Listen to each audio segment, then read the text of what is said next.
On today's episode of Gathering the Kings. I definitely go with my gut, and I go with my first gut reaction. Deep down inside, you know. Yeah, you do. You do. And we fight that sometimes. In fact, we fight it often. But do you think that because of your history, looking back, now that it gives you extra confidence to be able to make that gut decision? Or for the entrepreneur listening right now who's unable to really discern what his gut or what her gut is telling them, what would you suggest or what would you say to them? What's up, everybody? Chaz Wolfe. I'm your host, Gathering the Kings podcast. Today I've got Greg Davis here on the King stage. My brother, Greg, how you doing? Doing great, Chaz. It's great to see you. Congrats on the show. I've had a great time listening here the last couple of days and getting dialed in. I'm super glad to be here. Thanks for having me. Well, those are very, very kind words. I'm just glad that I'm here with a good voice. The last couple of days, it's been a little bit of a struggle to get this sucker to come out, but here we are. So appreciate you being here and giving us the time and the value of your experience. I've had a few players in the tech space, but I am excited every single time because there's creativity, there's operation, there's so many things going on, and I just want to get to know your story. So tell us what kind of business that you have, Greg.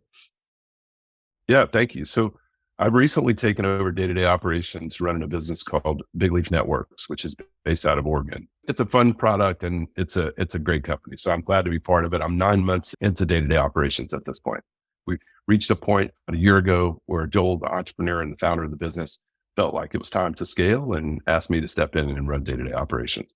We're having a good time. We're selling to what I refer to as the second largest addressable market that there is, which is we're looking for distributed cloud consumers with relatively low megs of bandwidth. And the consumer, you and I, would represent the largest version of that. We consume cloud applications on our phones, and there's a lot of us. One step up from that is everything else, and that's the market that we serve.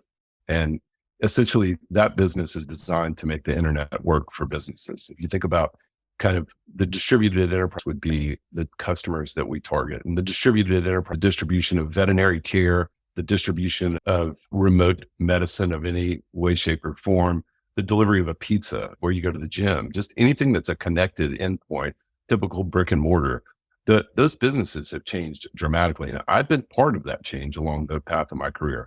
Most recently, phone calls are now generally taken in a franchise. I think you've been a part of a franchise operation. A lot of times that call center is outsourced. So what was analog becomes digital. Your engagement with your customers becomes online. Your reporting and the way that you track labor, do scheduling, all of that has changed dramatically. But if you look at the internet connections that are available in strip centers around the world, basically, not much has really changed there. You run your business on the internet is dependent on, not just a utility in the form of the internet, but really a commodity-based product that varies from place to place.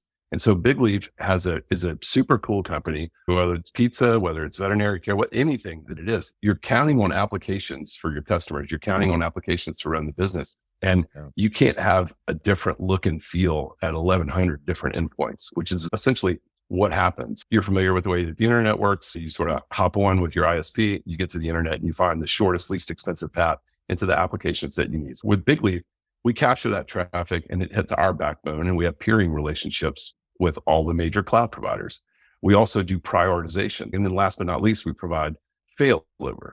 So if I'm looking to open a distribution facility of anything in a remote part of Kansas or in a remote part of Texas, the confidence to be able to do business on the internet and to be able to guarantee that performance and be able to manage it at scale happens through products such as Bigleaf. I love it. Well, I hope the listener can hear your passion for the space. And actually, the cool thing that I heard in all of that, first off, I love when I get guys that are applying passion in business to things that a lot of people don't think of, right? And because we kind of expect it at this point, like I want to be able to use my phone, like you said, or walk into a business and do business, but I'm not really thinking about the connectivity. And you're right, inside of my franchises, they've been trying to work through that, right? And as time change, as the pandemic comes and goes, and things change in the environment that way. But what I heard in there was that there's this connectivity, or there's this thing between all these industries that they all use. And that's actually this really valuable piece. It's also wide open. Like you said, it's the second largest piece there. So there's some challenge and also some like very, very focused effort in that, because it's going to be really, really valuable. So it's like a big dump truck that you just backed up on us. And so I appreciate that. I'm going to try to sift through some of this to help us navigate, because you're a smart guy. So before we get to the story, though, you kind of gave us a little bit of how you got involved, and I want to dig more into that. I want to hear more about the business as well. I want to know the burning desire for Greg. Call it the why, call it the definiteness of purpose. What beats on the inside of that chest every single day that gets you up? Yeah, so that's an interesting question. I think fundamentally at its core, it's the development of people and the people around me. So I didn't have what I would consider to be just a lot of skills, if you will. I didn't think I was exceptionally smart. I didn't think I was super creative, but I was a hard worker. And then I had a tremendous amount of help, and I'm still receiving help along my journey. Oh, And for lots of different reasons, I think people lend a hand when they see people busting their ass. People lend a hand when they know that they need it, and that kind of thing. And so, over the course of my career, and I've lived by this, over the course of my career, I've tried to help folks along the way, help people that are in the same situation as me achieve what it is that they want out of life, and think about where am I trying to go, and how can I help them get there? And there's no better baited field than the world of private equity investments between 10 and $100 million. There's lots of folks that get drawn into that, and they're all, generally speaking, that's a merit-based environment where people are really looking to hotwire their careers. And I was able to do that. And I want to extend that same courtesy to folks that where I can help. I'm still in it for the money, Chaz, and I feel like there's a lot more opportunity for me to make more money, if you will. But that's stopped driving me a long time ago. I've reached a point where I can sort of pick the projects that I focus on. right. And the one I'm focused on right now, I may not fit everybody's criteria, but it fit mine. It's an awesome business. It's got great people in it. And so that's what I want to do here. I want to de-risk any risk associated with the business, and I want to develop leaders. The other thing that drives me, and this sounds heavy, and I guess to some degree it probably is, but I tried to start a business when I was young. I got in my first deal out of high school, and it was a family deal. And then I did another one. I got in another one. And the second business I started, I really screwed up big on that, if you will. And it's still around today, and it's healthy. It's called Drake's Catering. They do the skybox catering for LSU sports in Louisiana. Wow. My brother runs the business. It's a big operation. But I realized after the second time that I was not a start your business kind of person. I'm not an entrepreneur. I don't think that way.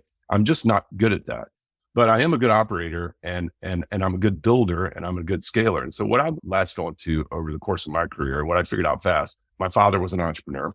What I figured out is that I could help the American entrepreneur, if you will, which has been an amazing story. And I still think that great ideas are out there. They need people to operationalize those ideas, get them to market, and get them to scale. And so when I talk about developing people, it's not just developing employees and getting people into management positions, but it's about helping entrepreneurs take advantage of what they built. And a lot of times they go to private equity markets looking for money, and then they get it. And when they get there, it's not what they thought it would be. They're certainly not in charge. And so if the fracture can exist between the finance folks and the entrepreneur. And that's where I step in. And I love doing that's what I'm doing now. It's what I've done for the last 23 years. As a matter of fact, most of them are very close friends of mine to this day.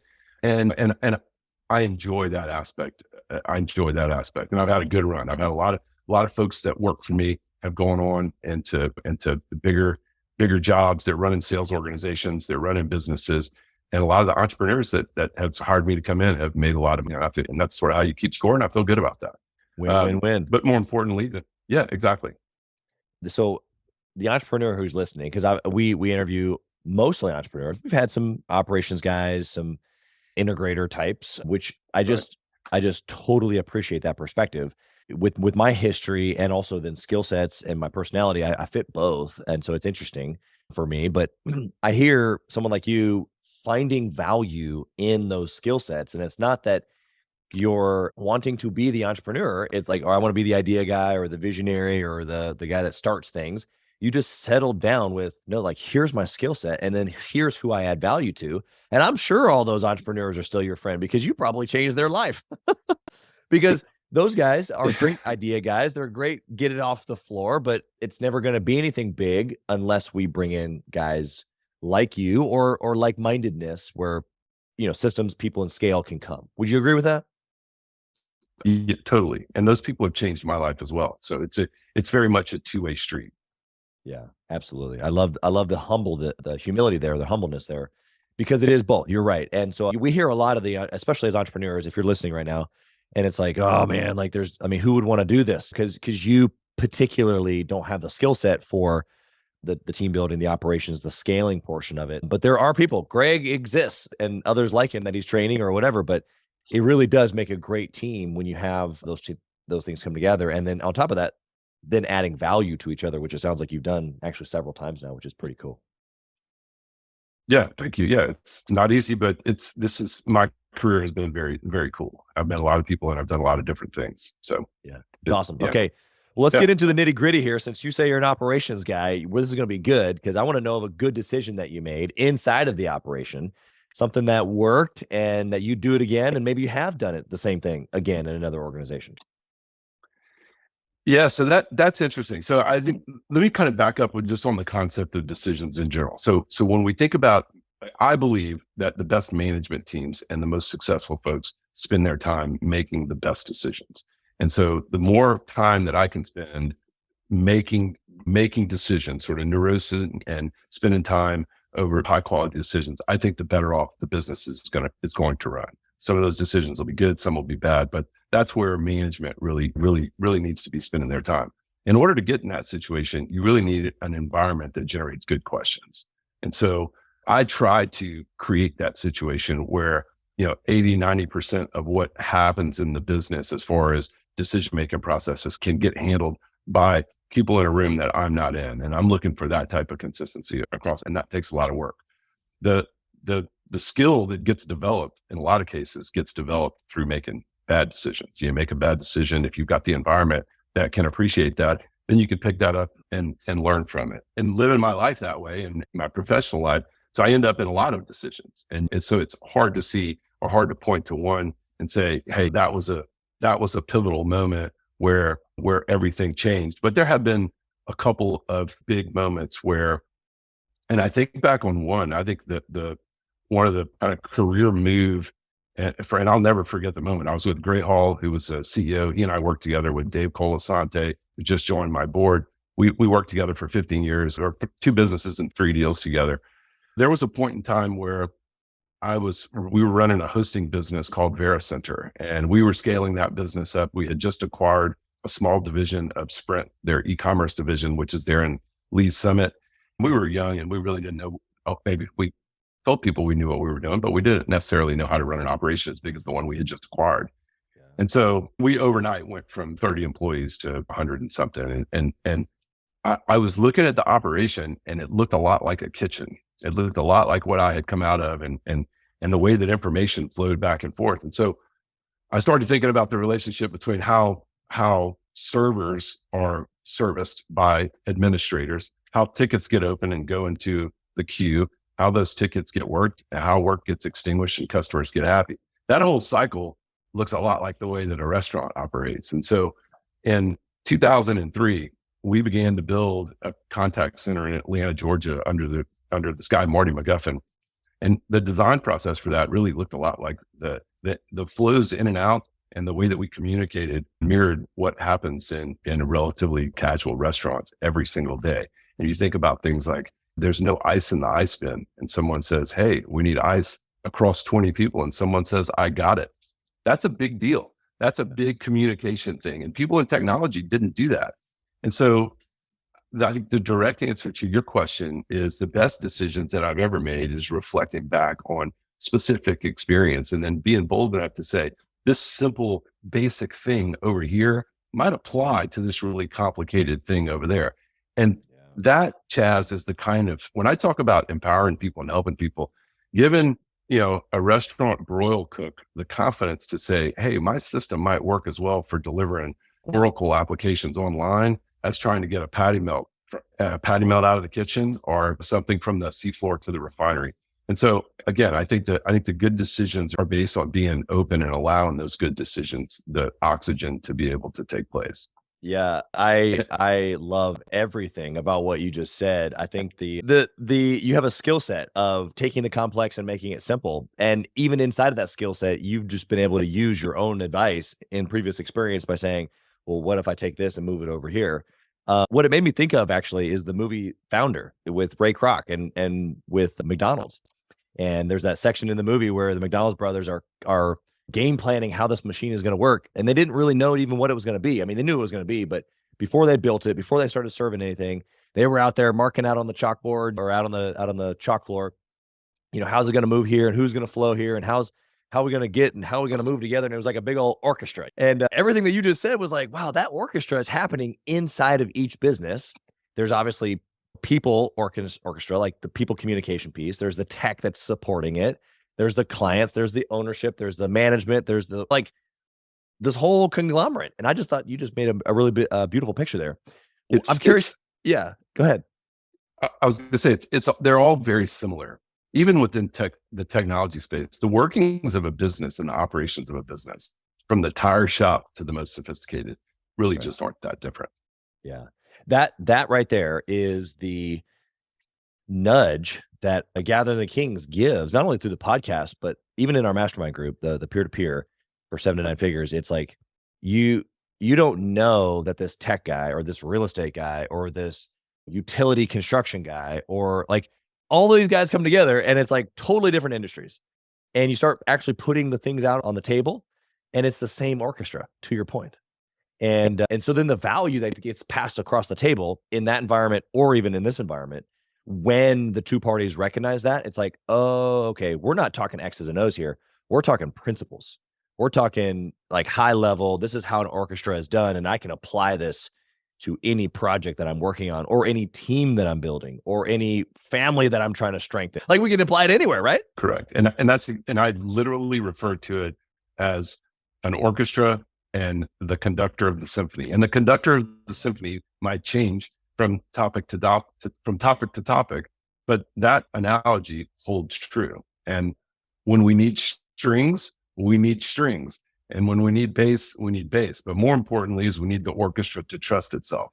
And so that means the conductor really needs to make sure that we've got to be organized.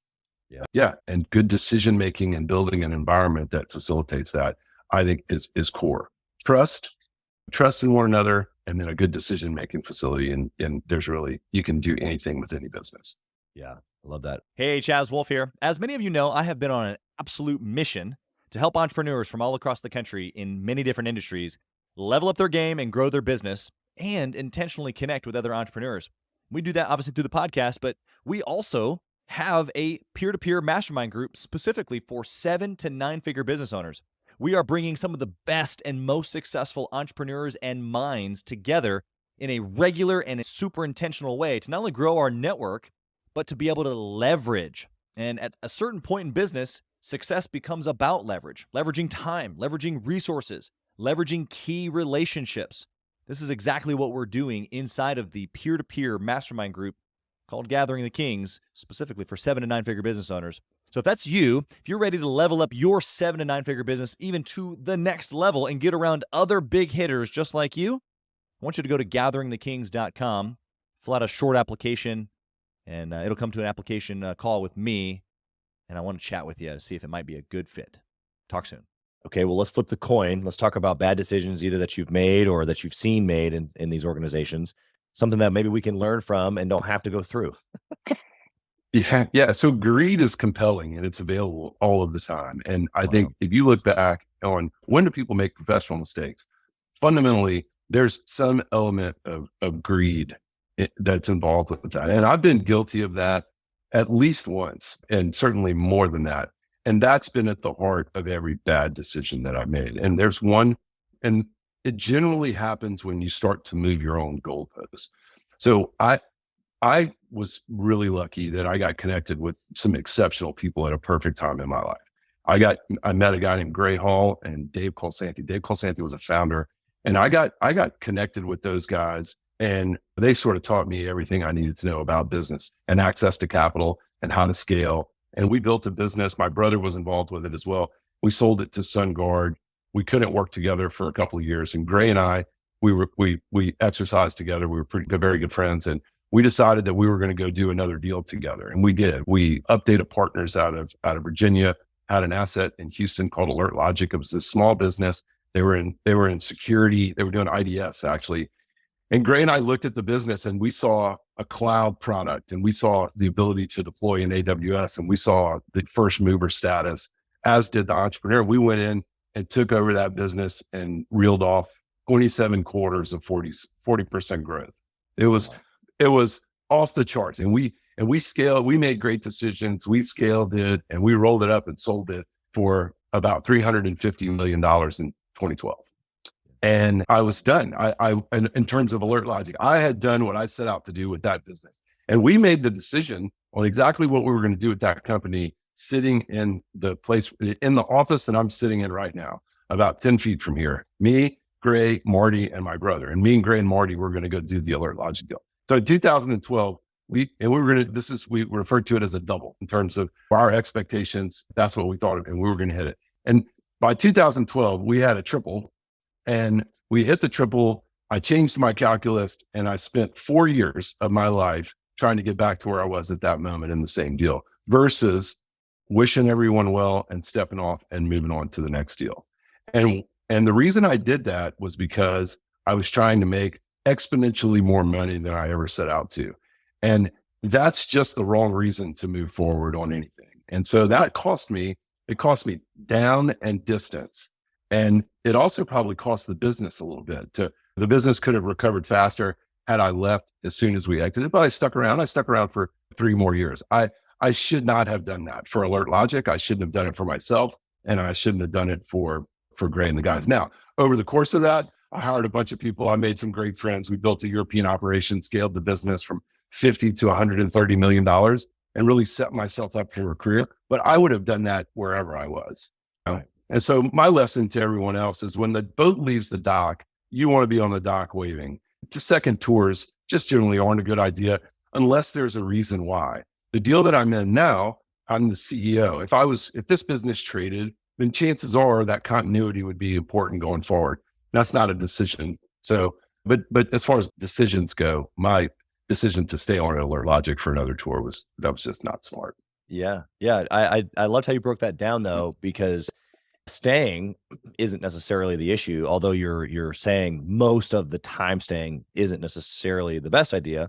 But I loved how you broke it down. For you, staying was only about the money, and that's just not just skirt. Don't do that. What was your quote that you said at the beginning? I'm sure my production team is going to grab it, but it was greed is what? What'd you say a few minutes ago? I said generally at the heart of every bad decision is an attempt at being greedy or some form of greed. It's the desire to get something that I didn't set out to get this. Yeah. There's probably a fine line between being opportunistic. Sure. And look, I do this. I do a lot of work with people that are in transition because I go through them about every 4 years, and people tend to wig out. They're nervous. They don't know what they're going to do. So they're going to replace what they have. Like immediately, I want to replace what I have. I want to find, I lost this job. I need to replace it. This didn't work out. I need to replace it. So what I try to do is get people to settle down and say, what exactly are you looking for? Because if you don't know what you're looking for, the chance that you're going to find it is zero. And that's the same for a business or anything else. And so we want to avoid bright, shiny objects because you can burn a lot of calories chasing things that don't necessarily make sense. So set your goals and understand and know what you're looking for. And then don't be greedy. If a $300,000 a year job down the street from your house is what you're looking for and one comes your way, take it. And don't go looking for one that's 320 or 100 or whatever the number is. I'm just throwing stuff around, but you get the picture. Yeah, exactly. What you've given us a little bit of this construct that I'm going to ask for, but what's your decision-making matrix look like today for exiting or for just day-to-day operations? So a couple. So for strategic, pretty straightforward. Again, a lot of decisions, pretty straightforward in terms of the way that I make those decisions. Number one, is it a strategic consideration? Am I going to be better off if I do this, or if I don't do this, or bad things potentially going to happen to the business? And that's sort of foundation number one. The second thing, and I think people fail at this, is in particular in these types of businesses, venture private equity backed, in that chasing $100 million range, which is, what's the organizational readiness of what we're trying to do? Do we have the systems, the procedural discipline, and the people in order to be able to execute this? I could take my my marketing stack at Alert Logic, and I could have handed that to the Hunger Rush crew at the time that I joined, and they wouldn't know what to do with it. And the same thing holds true for sales operations in the environment that I'm in right now. If I took my sales operations function that I had at one business and applied it here, folks would be lost. And so this concept of understanding what the business can metabolize is important, and you need to be tight with your organization. I think through that stuff all of the time. Great ideas that you can't execute are a waste of time. And then last but not least, I live in a world of value creation, and every calorie that I burn is designed for me to deliver value back to the common shareholders of, in this case, Bigleaf. And before that, Hunger Rush, and before that, Alert Logic, and then Vericenter, and then Global Data Systems. And that, so I think about value creation every minute of every day. I sometimes wish I didn't. So things either do or don't add value. And so if I can lay that out and I understand, hey, this is something that we really need to go do, and we're organizationally ready for the most part, but we lack these skills, and we think that this is going to generate a good return relative to the investment thesis, I'm off to the races. Yeah.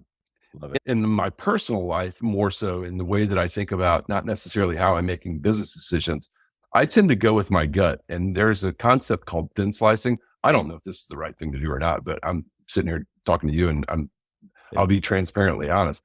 Yeah.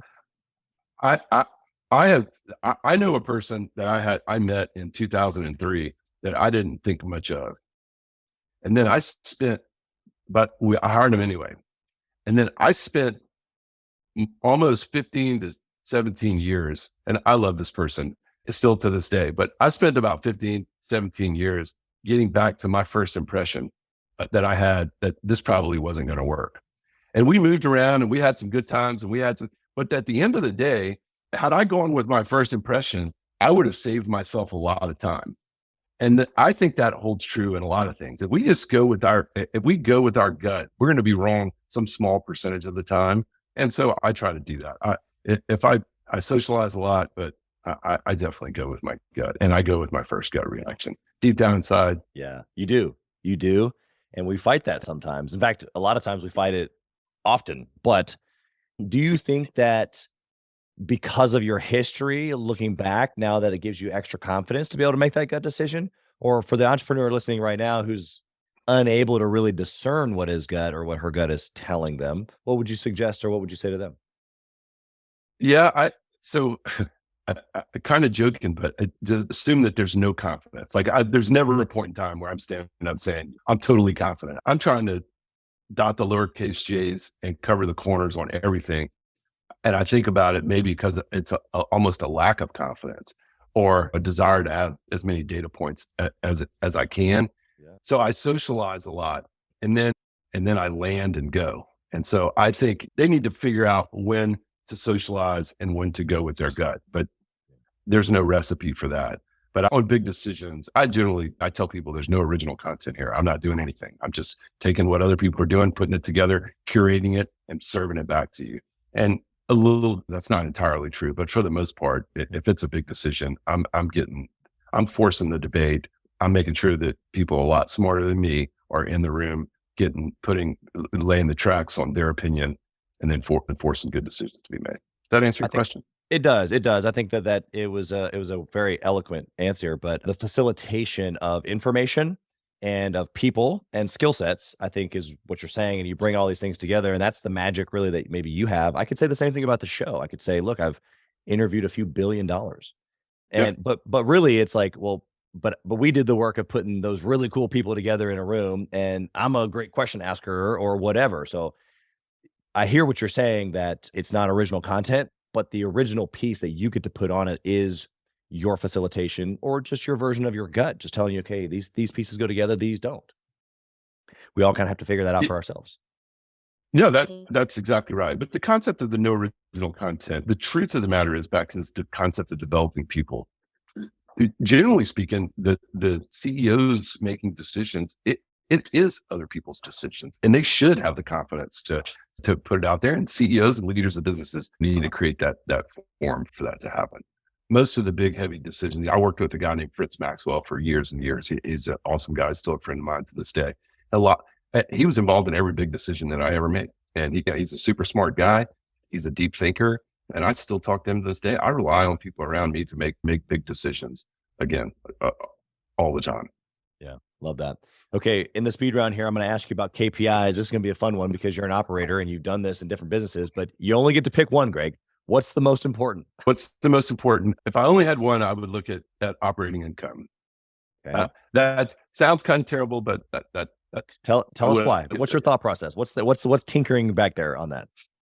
well, so the normally LTV to CAC is I think a very good metric to look at on the business. However, it's standalone. There's danger in there.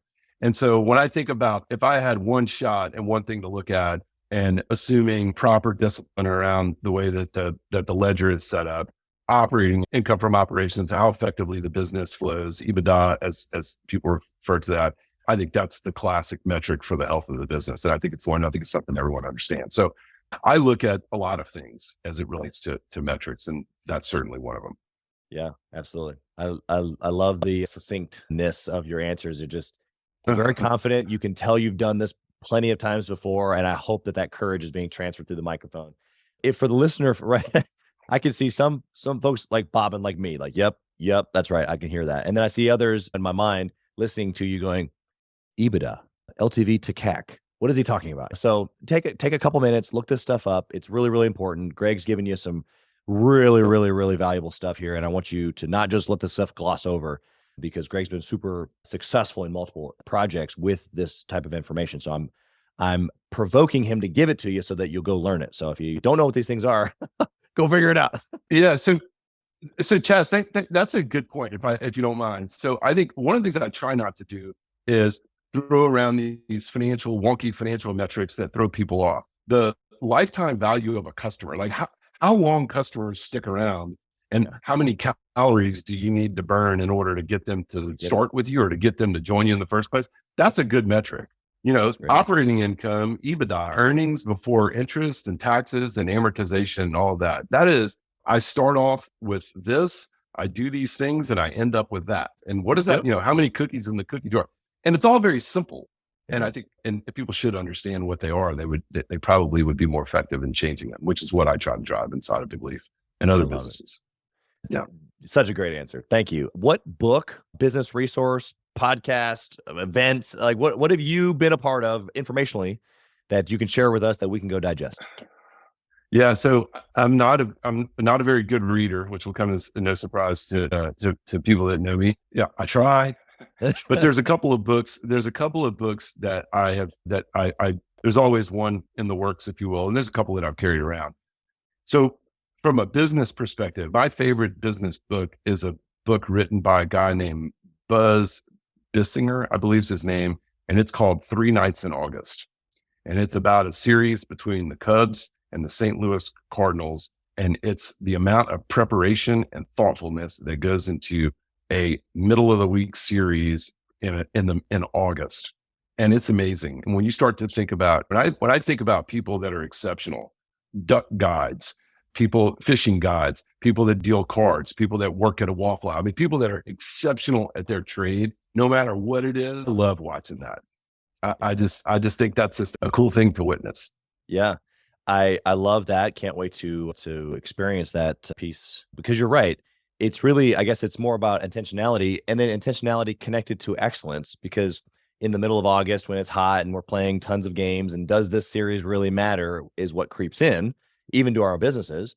But it does, is what you're saying. It does matter. It's attached to excellence. It's attached to the winning record or not. Yeah. If you want to win, you need to give the game the competitive intensity that it deserves. And that means detail. And so I think if you look at how, what a baseball manager does, what Tony does through the course of the series, then you can get a feeling for what it really means to be committed to, again, whatever it is that your task.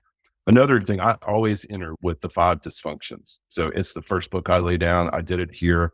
And we talked about trust a little earlier in the podcast. That's foundational level.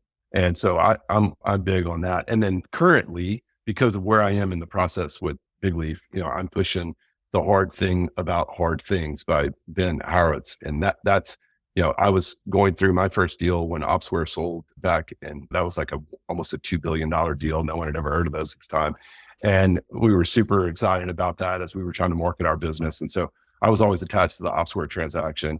And I think that's a great book. And especially for for people that are in my situation when the trade-offs are, I'm trying to, in my situation, in that where you're trying to work on scaling businesses and you're trying to get businesses off the ground. A lot of times that your decisions are what's the least bad option of these things, and understanding how to process those things is healthy. Yeah. Yeah. I I'm just like tracking right along with you, man. I just think these answers are great. I hope the listeners paying close attention. I've got a question for you about family. I didn't prep you for this, and so I apologize. Sorry, not Sure. sorry. I'm a big fan of what whoever is involved in the family. For me, it's my wife and my kids, but being as obsessed with those things in my personal life as I am in my businesses, because obsession or passion, the why, and helping people in my business is the exact same thing that makes my case, family successful. So for you, those other Yeah. things outside of the business, how do you stay obsessed with them as much as you do now with the project that you're on? Yes. So I think I probably never, in the last 15 years, say, I never have unobsessed, if you will. So my business has been, certainly now we're working out of our houses in some cases, but my business has been part of me, but it's never been number one on the list. And so the first thing that I take care of is myself, and I stay healthy and I do the things that I need to do to make sure that I'm on my feet. And the second thing is that for me is my wife and two daughters and then my extended family, really on both sides. And the girls, generally speaking, I'm a lot more laid back creature than I was 5 years ago. And a lot of that has been, my girls are older. I have a 25, a 21-year-old, and Holly and I have been married for almost 30 years now. I showed up with face paint on every day to the office, and I kind of had the warrior mentality. And the girls have really chilled me out. My daughters have taught me how to communicate with the modern workforce. And I still have a lot more work to do, but they're very much into it with me. This is kind of a cool side story. There's a hot business called High Radius here in Houston, and a guy that I worked with in the past at Alert Logic is their COO. And my daughter happens to work there, and she's doing a tour in Krakow, Poland right now, working for High Radius. And so my daughter's in a private equity backed deal, high rolling unicorn off in Poland doing her thing. And there's a lot of pride that goes with that. My youngest just finished her MBA. So these girls are amazing. I think in general, that the gals in the workplace seem to be rocking right now, man. I have a team of 20 something girls that are just killing it at Big Leaf. It's awesome. Yeah. No, I think you're 100% right. I grew up single mom family. My sister, my grandmother, my aunt, her three girls. All of our cats and dogs were female. I was literally the only one. And then my first business was edible arrangements. And I had seven of those at one point, 65-ish employees. And I bet you 62 were female. Yeah. And so Yeah. I not only agree with you, but I'm pretty darn proud of that as well. Just again, coming from a single mom family, going like there's just as much power traditionally like I'm down for whatever. But I think that there's an equal part. Actually, there's not an equal part. There's a whole skill set that a woman has, especially in the way that she thinks that I don't. And that's the part that I'm like trying to always pick from my mom, from my wife, from my daughters, even though they're little. I'm just like, you guys have something that I don't, and I need a little access to it. Yeah. No doubt about it. No doubt about it. They do. And it's different perspective. So I've had a lot of fun with it. I grew up, it was all boys in my world forever. So it's fun. I think there's a lot of cool stuff happening in the world right now. We don't hear much about it, but I think Yeah. that women in the workforce is one of them. Yeah, it's cool. Greg, I have one last question here for you. I want to know Sure. if you had the opportunity to whisper in the younger Greg's ear, what would you say? Be bold.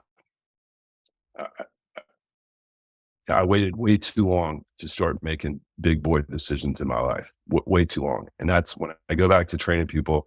That's what I'm trying to catch myself at working on a flat grill in the back of a kitchen in 1987 and tap me on the shoulders and say, "Hey man, pay attention to what's going on around here and be really bold in the decisions that you make."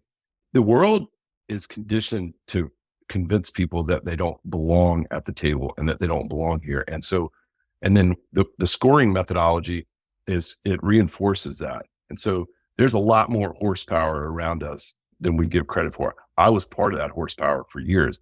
And so tapping into that and releasing it, I think is something I wake up every day trying to do, both for myself and the people around me. And so if I could go back, that's what I would say. Yeah, an untapped potential or a reach into it maybe sooner. I loved actually in your example there of tapping you on the shoulder in the back of the kitchen. You didn't just say, you're made for more, get out of here. You said, pay attention, learn, take advantage of the opportunity, see what's happening and who's happening around you, build relationship and understand flow, and then go be all that you're meant to be. Go make bold decisions. You know what I mean? You get it, Chaz. You're exactly correct. Of course I do. I love Totally. it. I love it. Greg, you've been incredible here on today's episode, but I want to give you an opportunity to tell us how we can find you. So how can we find the business and the project that you're working on right now? Who would maybe need to find that? And then how can we find you as an entrepreneur to get to know you better? Yeah. So I'm easy to find. I'm on LinkedIn. My email address is gdavis@bigleaf.net. And I do my best to stay on top of my email. I love hearing from folks. The people I think, that should take interest in this, if you're a franchise owner, if you're looking to expand, you're looking to scale, and you're looking for a better relationship with your franchisees, then you should definitely take a look at what we're doing. And I think those folks are coming to us, but those are the folks that should reach out to us. We can be found at bigleaf.net. And come on over, and it's easy to get in touch with us from the website. But again, you can reach me via email or find me on LinkedIn. Yeah. Thanks so much. It's been a lot of fun. Yeah, it has been. You're super smart, and I hope that the listener paid attention. But we wish you nothing but blessing on that family that you just got done talking about, your daughters and of your wife, and then of course your current project and any other future projects that you put your hand to. Thank you for being here, Greg. Thank you very much. Have a great day. Thank you for listening to Gathering the Kings today. I hope that you were able to pull out a few nuggets to go apply into your business right away. More importantly, though, I hope that you're realizing that it takes more to be successful than just being by yourself, doing it all on your own, carrying the weight all by yourself. What I have realized, not only in my own journey from multiple businesses and multiple different industries, and now interviewing literally over 200 or 300 other very successful 7, 8, and 9-figure business owners, is that it's tough to do it alone. And so Gathering the Kings literally exists to bring together successful entrepreneurs. In fact, we are putting together 1,000 kings, specifically who are grateful but not done. We're intentionally assembling kings who fight tooth and nail for their business, family, and communities. And here's what we believe, that in the pursuit of excellence in those areas, that it ignites within us the responsibility to govern power and forge a lasting legacy. So if that relates and resonates with you, and you know that you need people around you, sharp, qualified, other very successful business owners, I want you to go to gatheringthekings.com. I want you to take a look at what we're doing and see if it makes sense for you to be part of our pursuit to 1,000 kings. Talk soon.